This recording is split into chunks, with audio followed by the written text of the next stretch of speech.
Hello বন্ধুরা, রঞ্জিতার ঘরোয়া রান্নাঘর থেকে সবাইকে স্বাগত জানাই। আজকে একটা নতুন রেসিপি নিয়ে এলাম, পুঁই ডাঁটা দিয়ে চিংড়ি মাছের তরকারি। প্রথমে চিংড়ি মাছগুলো নুন হলুদ দিয়ে ভেজে নিলাম, দুটো শুকনো লঙ্কা দিয়ে দিলাম, একটু হালকা করে ভেজে নিয়েছি।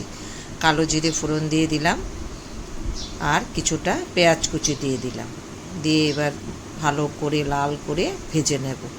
তোমাদের কাছে ছোট্ট অনুরোধ থাকলো শুরু থেকে শেষ অবধি দেখো, আশা করি ভালো লাগবে। নুন দিয়ে দিলাম পরিমাণ মতো, হলুদের গুঁড়ো 1.5 চামচ, লঙ্কার গুঁড়ো 2 চামচ, জিরের গুঁড়ো 1.5 চামচ, ধনের গুঁড়ো 1 চামচ, আদা বাটা 1 চামচ দিয়ে মশলাটা ভালো করে সময় ধরে কষে নেব।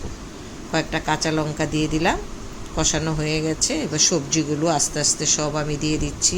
এখানে বেগুন, কুমড়ো, ঝিঙ্গে, পটল সবগুলো আস্তে আস্তে করে মিশিয়ে নিচ্ছি। এবার পুঁইয়ের ডাঁটাগুলো দিয়ে দিচ্ছি। এভাবে পুঁইয়ের ডাঁটার তরকারি রান্না করলে সত্যি খেতে খুব সুস্বাদু হয়।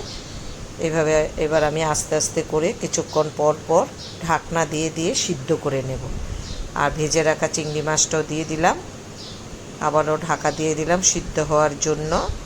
এই দেখো তরকারিটা আমার হয়ে গেছে, দেখতে এরকম হয়েছে। এবার আমি একটা বাটিতে তুলে নিচ্ছি। এটা রুটির সঙ্গে ভাতের সঙ্গে খাওয়া যায়। দেখো দেখতে এরকম হয়েছে। সবাই ভালো থেকো, সুস্থ থেকো, পাশে থেকো। আবারও তোমাদের সঙ্গে গল্প করতে আসবো নতুন নতুন রেসিপি নিয়ে। টাটা।